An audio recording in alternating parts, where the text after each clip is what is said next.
We've got Taylor Rooks on for 2 segments here. We got her on for Eat, Pray, Dunk, presented by our friends at Beyond Meat. And we've got her on for the draft. So let's start with Eat, Pray, Dunk. Before we sort of get into that stuff, Taylor, the Atlanta Hawks run was probably the most surprising thing in the playoffs, let's be honest. But I feel like that roster is just built really well for the playoffs. A ton of talented, skilled guys. What was it like at those games? I know you went to a bunch of the games. What was it like at those games? It seemed like that arena was crazy. So I will push back on one thing you said just a little. I do think a lot of people were surprised that the Hawks did this, but if you were watching the Hawks throughout the season, you probably weren't as surprised as someone who's like, dang, where did this team come from? Like once they had fired Lloyd Pierce and brought in Nate McMillan, it was like a new team. Trae started playing defense. He wasn't shooting threes. He didn't have to. He understood he had help. Like we saw a new Trae once Nate became the coach. So while it was surprising, probably they made it that far, it wasn't a major surprise that the Hawks were doing really well. But it was good. I mean, I still am like, how did we lose to the Bucks without Giannis? I don't know where Brooke Lopez and Bobby Portis came from, but it was really nice. You know, everybody counted us out, said the Knicks were going to beat us, so the Sixers were going to beat us, and we were able to get it done. I mean, we won game 1 every single series on the road, which has only happened like 3 other times. So it's a good team. It's a special team. The only thing I would change about them is it's like they only know how to play at their absolute best when their back's against the wall. Like we need them to play like that, even when they're comfortable, even when they're not the underdog. Like they'll only win when they really, really have to win. So I hope that that's fixed next season. But I feel really good. It's a great roster. I've said this before. I think Trae could be like the greatest Atlanta Hawk of all time, especially like if they would have won the Eastern Conference Finals, to me, he's like already solidified as that. What some people think is a hot take. Wow. That's a pretty hot take. Wow. That's a hot take. That's a pretty, but tell me, what puts someone like Dominique Wilkins above Trae? I'm genuinely asking. Longevity. So all Trae has to do is keep playing for the Hawks? I mean, no, he has to play at an all-NBA level for a decade plus. But if Trae... This is like, Steve, hold on a second. I am going to push back on this for 1 second, and then you can answer your question. Go ahead. But this is like what Stephen A. said when he said that Donovan Mitchell was the greatest Utah Jazz of all time. No, it's not. That's crazy. And I love Trae. I love Trae. I love Donovan. But come on. It's not the same because of what John Stockton and Karl Malone accomplished with the Jazz, right? So, for example, if Trae, and I know this is it's the what if game, but if Trae had taken the Hawks to the finals this year, you're saying you can't put him in that conversation. Just getting to the finals or winning the finals? Getting to the finals. Like that, if he's able to get there. Not getting to the finals for 1 year. You know what people are going to say? Taylor, you live in this world. You live in this world. Y'all. I disagree. You know what people are going to say. People say Trae Young got to the finals because Joel Embiid wasn't 100% and because Giannis got hurt in the Bucks series. So it's a fluke.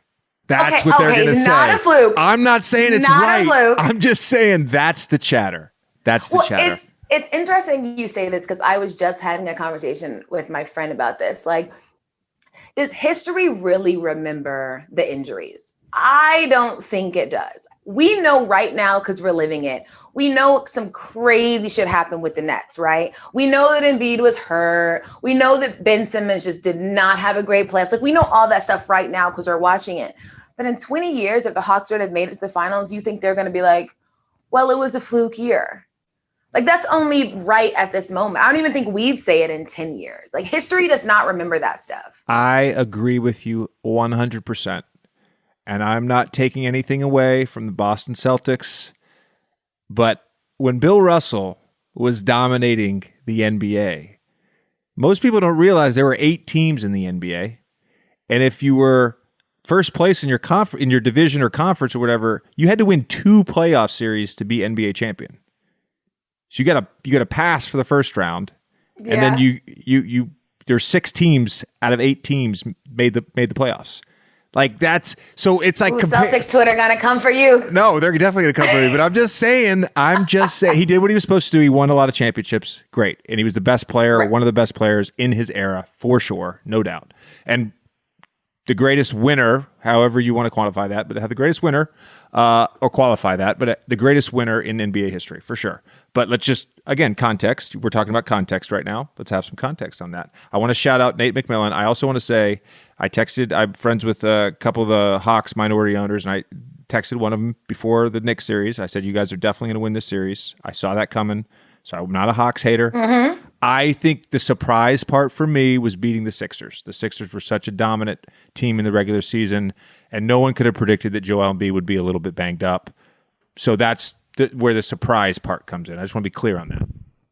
I think for the Sixers, I don't know if people were predicting Ben in that series. Yeah. No one talks about DeAndre Hunter not playing, but DeAndre was great. Mm-hmm. He was great all year. He started for them. I mean, a lot of people talked about this in this run, so this isn't exactly a new take, but their level of depth was insane. I mean, we were joking, JJ and I were joking about it in one of our chats. We didn't even realize when Cam Reddish came back, who's a great player and had a couple huge games in the playoffs, people weren't even talking about him coming back because all of their role players were playing so well. It's like they truly went 11 deep, which doesn't happen even on the best teams. And that's really a credit to the management down there, hitting it.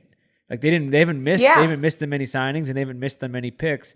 Even guys like Herter who were, late first round picks. Yeah, no, I totally agree. And going off that, when we talk about all these injuries, right, that are in this postseason, the Hawks kind of get left out of it. But like you said, DeAndre Hunter hurt, Cam Reddish was hurt, Bogdanovich was hurt, who's a huge part of the offense. Obviously, Trae eventually got hurt. The Hawks have been a very banged up basketball team. And the fact that they were able to make it work, I think is a really big credit to them. Like you said, the coaching, the fact that they really do have that next man up mentality. And shout out to Cam Reddish, because there are very few guys in the NBA now that like pride themselves on their defense. Like he wants to go out in the game and just defend people. We kind of got, a show from him the last game when he was just like shooting all them threes. That is not in the usual Cam Reddish arsenal. But I'm a big fan of Cam, and I hope that he just keeps it up next season. I know it's cliche to be like, this is just the beginning, but I do really think it's just the beginning. The Duke Brotherhood. I'm rooting for that guy. And this actually transitions well into some Eat, Pray, Dunk stuff. So somebody tweeted out the other day, if you could be endorsed by one business during your time at college as an athlete, what would that business be? And my natural response was Shooters. It's technically called Shooters too, but Shooters is it's a dive bar / country western bar. There's a mechanical bull. There's some cages where people can dance. It's a shitty college bar, but if you go to Duke, if you go to Duke grad school, if you go to Duke medical school, if you live in Durham, like you end up at Shooters at some point in time. Is there a Shooters equivalent in Champaign? 100%. It is bar called Cam's. I was there so much, I'd be embarrassed to say. I got into a fight at Cam's when I was in college. But it's cool, full circle moment, because now, so where Cam's was at when I was in school, they tore it down and moved it a couple streets over. So where it was, there's a mural there, and I'm in the mural. And I'm like, hey, I used to do some underage drinking at this place. But Cam's was really cool because at University of Illinois, you can go to the bars when you're 19, not 21. So your freshman year, you're at the bar. So you're frequenting these places freshman, sophomore, junior, senior year. So Cam's is definitely that place I was at way more than I should have been. But it's an establishment. Like both my parents went to Illinois. They were always at Cam's. It's a long time thing. We're going to need more details on this fight. You got in a fight. So I'll give it to y'all. Like a verbal altercation or a physical altercation? No. Like it was actually a fight. It was actually a fight. And it wasn't even my fault. My friend was in the bathroom. My friend was in the bathroom. She had one too many. At this point, I can drink. She had one too many, and someone came into the bathroom and she like accidentally knocked into them. Totally an accident. The girl got mad, started fighting my friend. So I'm like, oh my gosh, like we're gonna fight here. And actually, a certain NBA player pulled me from the fight that I was friends with. So yeah, it was something. This NBA player was an Illinois player? Yes. Okay. Well, that'd be easy to figure out who that is. Okay, haha. We're gonna have some good ones. Shout out Io. Io's gonna be in the league soon. I have to tell one Duke story or a shooter story. So because we're bringing up college bar stories, but so my senior year, again, I was of drinking age. We walk out of the bar. I'm with a group of people. There's, I think, 4 of us. 2 of us are of age. One was like a sophomore or a junior, and one was a freshman basketball player, one of my teammates. And so I walked out, and I'm an idiot. I had an open container. So a cop pulled down this alleyway, sees me with an open container. He pulls us over. So he starts checking everybody's ID. Tells me to throw the beer away. I do. When he gets to my teammate, it was Josh McRoberts. He's like, Josh, or he says, do you have an ID? And he's like, sir, I'm underage. And he's like, have you been drinking tonight? And like most 19-year-old kids, what would they say? They said, no, sir, no, sir. Yeah, like, no, I wasn't drinking. And his response was, yes, sir. I've had several beers inside the bar. I just love that line. I've used it. Yes, in the most formal way. Yes, I have been breaking the law. I've been breaking the law. This is a good question. We had Tobias on for this. He didn't give us a great answer, but I know Tommy's hot food take, but do you have a hot food take? So I'll give you an example. My hot food take with Tobias was that tomatoes don't belong on sandwiches. I have many other hot food takes that I've written down, but I'm curious if you have a hot food take. Do I have a hot food take? I don't know if it's a hot food take. Say it. But like, I don't think like there should be like chocolate ice cream. That is a hot. I don't get chocolate. How is that not a hot take? That's a chocolate ice cream is by far the most popular ice cream. What? No, everyone should eat vanilla. And if you want chocolate something, you should get like a chocolate bar. Like chocolate ice cream kind of doesn't even taste like chocolate. Like if you think about how a chocolate ice cream tastes like, it's like artificial chocolate. What kind of ice cream are you eating? What are you talking about? I don't like chocolate ice cream. When you said I don't think there should be, I was picturing like a million things. Like I was like, is she going to say lettuce? Isn't chocolate ice cream like the first kind of? If you want chocolate in your ice cream, you should. So let me tell you what I mean by this. I mean, all ice cream, the base should be vanilla. If you want to add chocolate cookies or chocolate syrup, right? Brownies, you add the chocolate to your ice cream. There's a place here in Sag Harbor called Budaberry. It's a hot local spot. It's basically froyo, but it's like a huge room. It's probably like 1,200 square feet, and the entire 1,200 square feet is covered in toppings. And my kids, they love to go. It's like a special treat for them to go. They get to pick out 3 toppings, whatever. But my go-to is I literally get some sort of chocolate ice cream or chocolate froyo, whatever they have. And then I add chocolate sprinkles, Oreo cookies, chocolate, whatever. Fudge. It's like chocolate on chocolate on chocolate. Yep. And it doesn't detract from the fact that I have a chocolate ice cream in my bowl. It's still great. I don't even know what to say to this take. This is I know. Wild. It's 95 degrees in New York, Taylor. How do you not? This is all I ask. Next time you like just go and eat chocolate ice cream, eat the ice cream and think like, what does this actually taste like? Because it doesn't taste like a chocolate bar. Like, what does chocolate ice cream taste like? I'm serious. Like, does it taste like? Okay, so hold which on a one's second. chocolate? Hold on a second. Like vanilla is vanilla is vanilla. Taylor, is vanilla. what's your favorite ice cream place in the country? Hold on. I need to follow up on this. She can answer this question in a second. I'm Taylor. You do. I just want to confirm this. There's 2 types of chocolate. Yeah. There's milk chocolate and dark chocolate. And milk. Okay. Yeah. So if you're eating a chocolate bar that's dark chocolate, then yes, most ice creams won't taste like that. No, I'm saying a Hershey's bar, a classic Hershey's bar does not taste like A classic Hershey's bar doesn't even taste like chocolate. A Hershey's bar tastes like sugar. Yes, it does. It tastes like sugar. It tastes like chocolate. Well, then maybe what we're really unpacking here is I haven't had like high level chocolate, but I'm not a chocolate This is what I think we're unpacking. No, I wasn't saying that. I'm saying you haven't had good chocolate ice cream. That's what I'm saying. I'm saying you've had bad ice cream. I have never ordered chocolate. Like, I'm like, why would I want this? I like different textures. Like, one of my favorite Ben & Jerry's flavors is milk and cookies. You know, like, I like the vanilla. I like the cookie in it. Like, I like the chocolate chip. I need to have a bunch of different flavors. And if it's chocolate on chocolate, I just don't get the juxtaposition that I'm looking for. Okay. When I want ice cream. Can we shout out, because both of you guys have been to this place many times, can we shout out the Lilia olive oil ice cream for a second? Oh my gosh. The Italian job. The Italian job. Get it right. Yeah. So good. And it's crazy because I remember the first time I went to Lilia, I went with Tommy. And he's like, you have to get this olive oil ice cream. And I'm like, you said I no. don't. I literally forced them to order it. I was like, no, we're getting it. You have to try it. Yeah.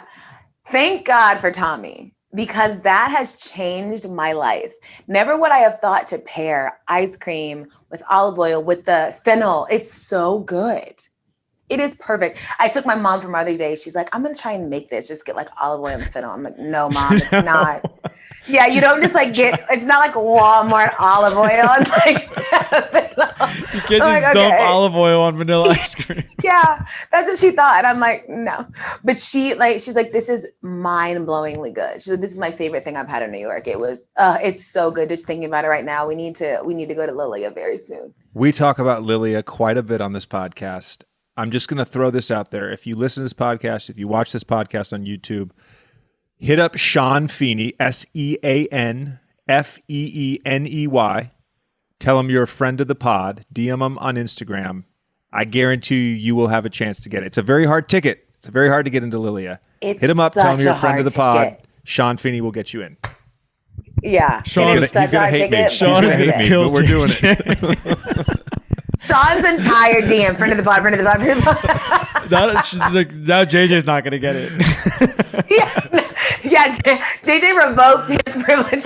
JJ's banned from Lilia. I gotta tell sister. It's so good. Taylor, have you been to Missy? Their other restaurant? No, but he was like, you have to try Missy. Okay. So honestly, Tommy, maybe we go there next. Let's do it. It's fantastic. So my mother was in town over the like 2 weekends ago, and she was staying in our apartment. I was out here, but she was staying in the apartment with her friend, and I sent them to Missy.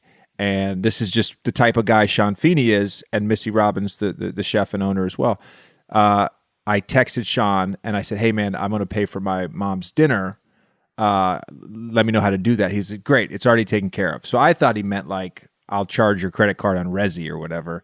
And when I talked to my mom the next morning, she said, I asked for the check, and the waiter came over and said, Sean and Missy have taken care of it. I just thought that's first class people right there. That's first class people. Oh my gosh. My mom came for Mother's Day, and my mom is a major foodie. So I was like, you have to try Lilia. It's the best. So I get there. The yurts are closed. He made one yurt with flowers and like rosé. It was all done up for me and my mom on Mother's Day. So we sit there for Mother's Day and eat. At the end, I'm like, oh yeah, can you bring me the check whenever you're ready? And he's like, it's Mother's Day. It's on me. I'm like, you are the greatest human being that I have. That is amazing. Ever it's not your mother. Yeah, yes, yeah. I'm like, it's Mother's Day for, we're doing the Mother's Day thing. I'm supposed to buy it for her. But it was really sweet. His wife had came as well, and I had brought her some really pretty flowers, and I got to talk to her and meet the kids. So it was a fun day. And I'm like, he didn't have to do that, but he did. He's just a nice human being. Taylor, before we draft, we need like 2 to 3 places in Atlanta that are your go-tos. And I will preface this question by saying one of my favorite things about Atlanta is a lot of the best spots, whether it's food places or like nightlife or whatever, are kind of like hidden, like in the cut a little bit. Yeah. So like, I want at least one of these to be a place that like is your spot that like nobody knows about. Okay, I would say, I'm trying to think of a nobody knows about place, but if you're in Atlanta and you want to get brunch, you should go to a place called Breakfast at Barry's.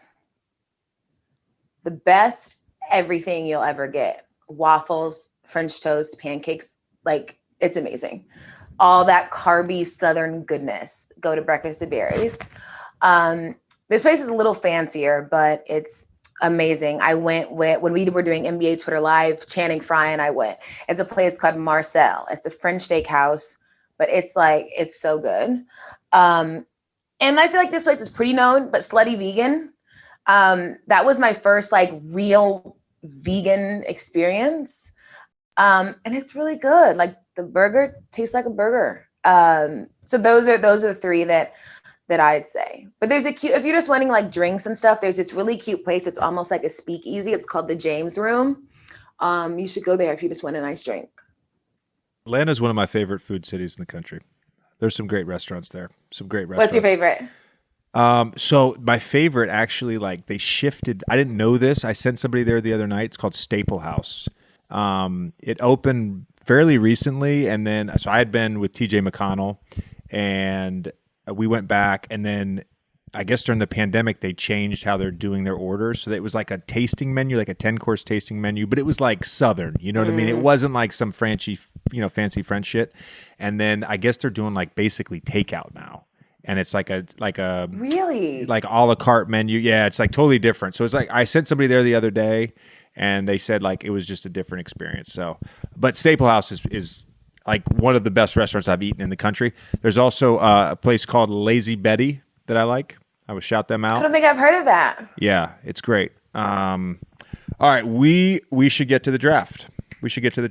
I'm nervous about this draft. Why? Because I will say, in our group chat, I'm like, oh my God, this is such a good idea. Yeah, I do think your it's a good idea. idea. I know, but I just thought there would be more obvious ones. Like I don't know if there is a universal number one pick. I do. I'm going to explain it right now. Okay.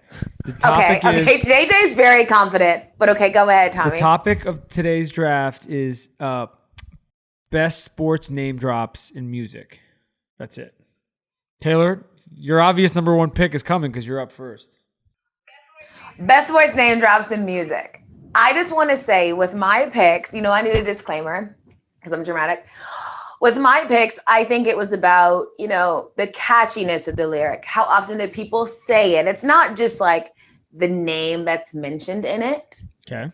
Okay. Is that how you all did it as well? No, just pick your pick. Not at all. Just make your pick. You're being a little defensive.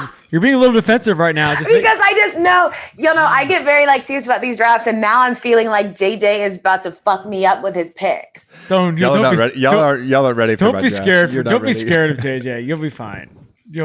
I'm fairly undefeated in my other drafts, so it's okay. JJ hasn't won a draft in like 2 months. Took a couple L's. JJ hasn't won since April. I'm gonna go with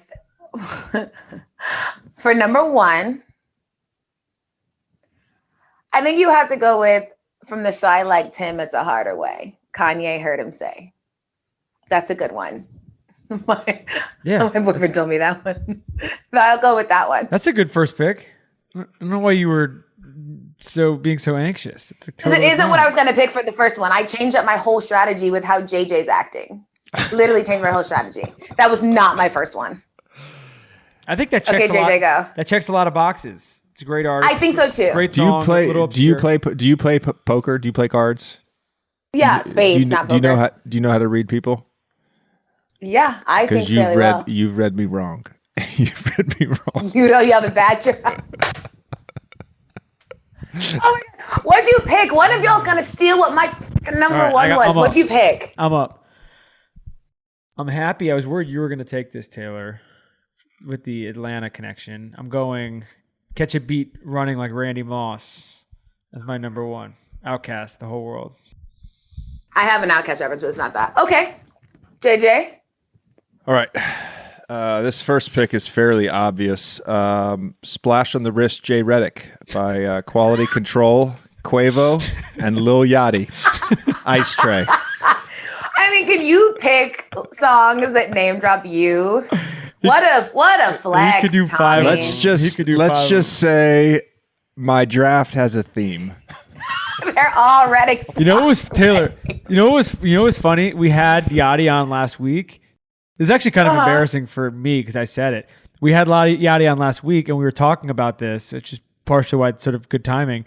And I didn't even realize he was on that song because Quavo says it. And so I was like, oh yeah, Quavo did a song where he name dropped JJ, and Yanni's like, yeah, I know, it's my song. I'm in that song. Well, you know what's funny? I only have like one like pop culture ish reference, and it's in Lil Yachty's movie How High 2. There you go. So it's all there's some synergy happening right here. Yeah. All right, JJ. Second one, got a thing for aesthetics, straight shooter like Redick. That's Vince Staples, 102. Oh my goodness. Go. Now I just want to change up how I'm making these. No. At this point, it's between me and Tommy. So Tommy, what's yours? I'm going number 2, Phife Dawg, Tribe Called Quest. The song's called The Chase Part 2. And the line is, your skills are incomplete like Vinny Testaverde. And I just love the reference. I'm like, if you drop Vinny Testaverde in a song, that's an automatic. It's coming on this list. All right. So I found a Reddit. I don't know if it was Reddit. I found this forum, which I have on my phone in case you steal one of my picks. And they listed every single athlete that's ever been name dropped in a song before. And each reference, although they missed some of mine, I'm not going to lie. But I was like thinking, what is the most random athlete that's been name dropped? There were some great ones. Were there random ones? Yeah. Like I really wanted, there was a couple about Cal Ripken that I really felt like Cal Ripken getting love in maybe they're going to get songs, I think is amazing. Maybe don't ruin it. We're on the second round. All right. Taylor. Okay, wait. This is my second pick? Yep. I feel like I have to do because like Sam Mike Cassell, Jadakiss. That's a great lyric. Great. You're killing this draft. You're like killing this lap. Hey, I'm with it. Okay, I feel better now that like JJ is just like a Redick. This turned into a 2-person race. Yeah. Oh man! All right, you got another pick, Taylor. You got another one. Oh yeah, the snake. Okay. This one I'm picking more because it's catchy. People say it. It's just a big lyric. I'm choosing between two. Oh my gosh, which one is the better one?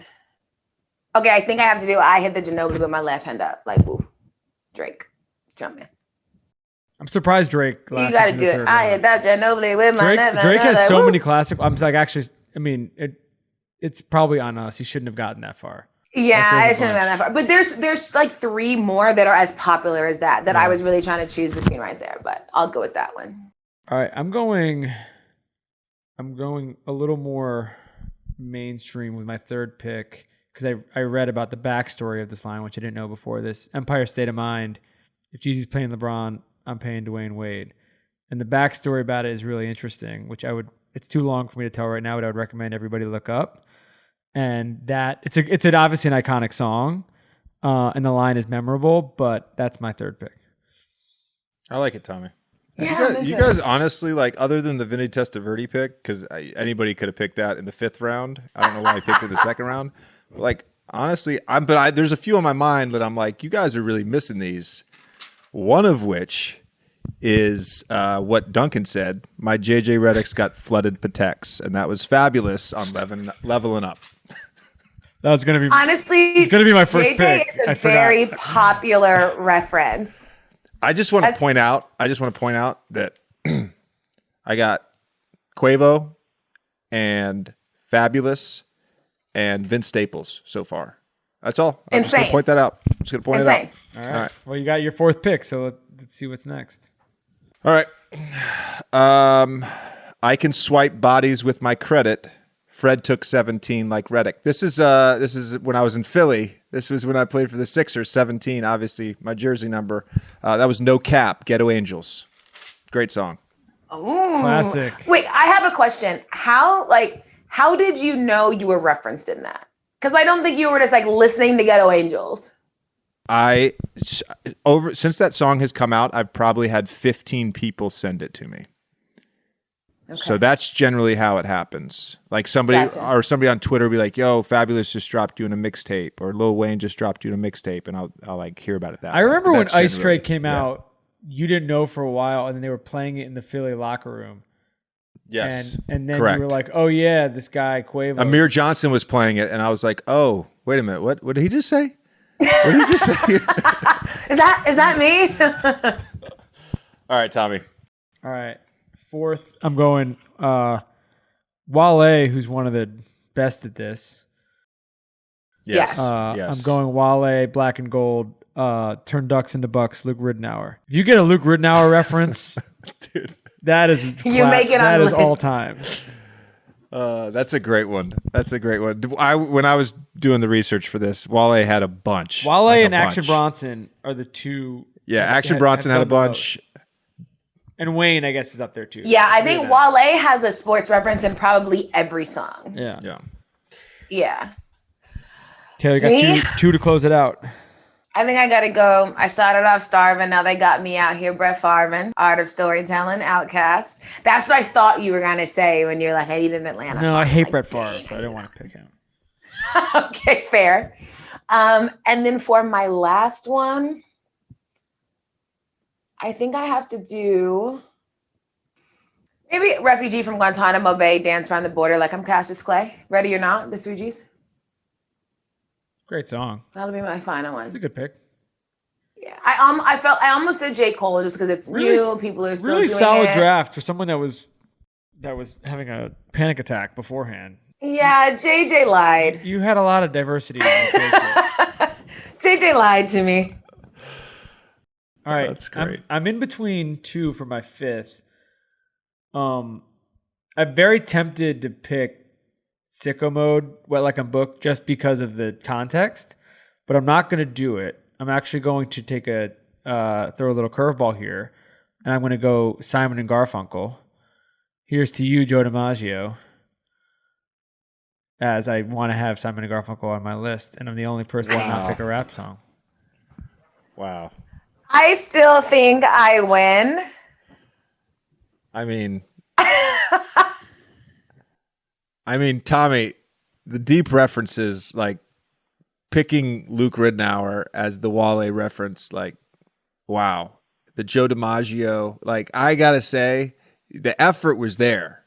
Effort was there, but Taylor clearly won this. JJ, draft. I have a question for you, Yes. though. As someone who has seen every Tommy draft, I have not seen as much as you.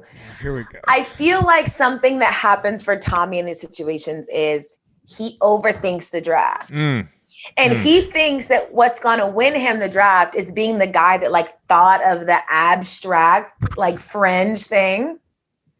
But then when you put it out, people are like, this guy lost. What is that?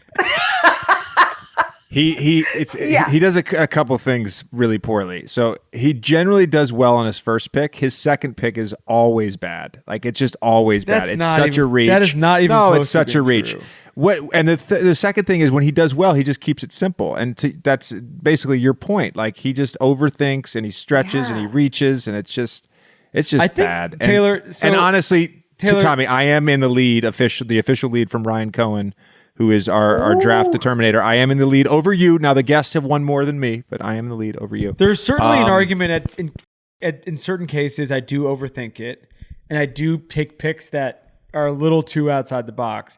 But I would also say, Taylor, the other problem that I have is, and Ryan, who writes about this stuff for us, is very fair and writes a great thorough recap. Always fair every time. Always fair. But a lot of the fans of the show just kiss up to JJ, and they love saying JJ wins when his drafts are totally mediocre and boring, and he does no prep like he did tonight, where he basically shows up and just picks about himself. I guarantee he just went to his iTunes library and is like, these are all the songs that mention my name. If we put a poll out, it's like who won this draft, JJ would get more votes than I would because they love him. So, it is what it is. Because it's like even Tommy, you being like, I'm going to pick the Simon and Garfunkel one because no one's going to Simon and Garfunkel. It's like, you don't get points for like picking Simon and Garfunkel. Yes, I do. Yes, No, I don't. get points in my mind. I get points for Vinny Testaverde in my mind because Taylor, I could pick 5 Drake songs, popular songs. I only picked one. But that's not interesting. I only picked one Drake song. Yeah, that felt like a subtle dig. It did. And I'm fine with it because my draft is better than his. So I needed one Drake song to be better than his Simon and Garfunkel draft. I'm actually nobody. We're not going to miss you anymore. Nobody had a Steph Curry. Nobody had a Steph Curry reference. I'm shocked. That's the other one I was thinking of. Like I wanted to do like Ben Steph Curry with the shot, but I agree. You should only have one Drake reference. I was thinking Mo Bamba too, just because it's such a big song. I mean Yeah. Wait, what was a bigger song? So was Mo Bamba a bigger song or was Tyler Hero? What do you think was it more popular? That's a really good question. Although I think they're different demographics, kind of. Talk your Like shit, Taylor. everybody Talk your knows, shit. everybody knows both songs. Everybody universally, but it's like who's playing it in the club. I think is different. You know what you're mean? saying. I know what you're saying, Taylor. Yeah, I know what you're saying. I know what you're saying. and I love Jack. Jack's one of my best friends. He's great. I love Tyler Hero. I know every lyric, but I'm just like, it's different. Mo Bamba comes on in the club, and it's different. Still, my big miss is. Can I close out my draft? By the way. We knew it was going to be a Redick reference. What mixtape are we getting this from? I've actually, I got to be honest with you, I've never heard this song before. It's by Short Dog, and it's called Pass the Dutch. But the line is, shoot your lights out, I'm like Redick with the beam. So that's my 5th pick. I wanted to go with another Fabulous from a mixtape, but I elected not to double up on Fabulous. So just to show the range. Honestly, the range. JJ kind of wins this draft just because the flex of all the songs. It's not even a subtle flex. It's not even a subtle flex. But it's very just, cool. It's a flex. And honestly, we have a couple of rappers coming up on the show this month, and we're going to talk to them about this, and it's probably going to keep happening because for sure they're going to reference you now. For sure. It's probably going to keep happening, unfortunately. I feel like this is a thing that we just have, Taylor, you and I just have to deal with from now on. Yeah, but it's okay, Tommy. One day you and I are going to grow up and be like JJ. One day. Although Tommy's lyric might be about how bad his picks are. That's perfect. That's actually a perfect way to end it. All right. Taylor, you're awesome as always. Thank you so much for the time. We appreciate it. Thank you for having me. We'll see you in New York very soon. Missy next. We're going. Let's do it.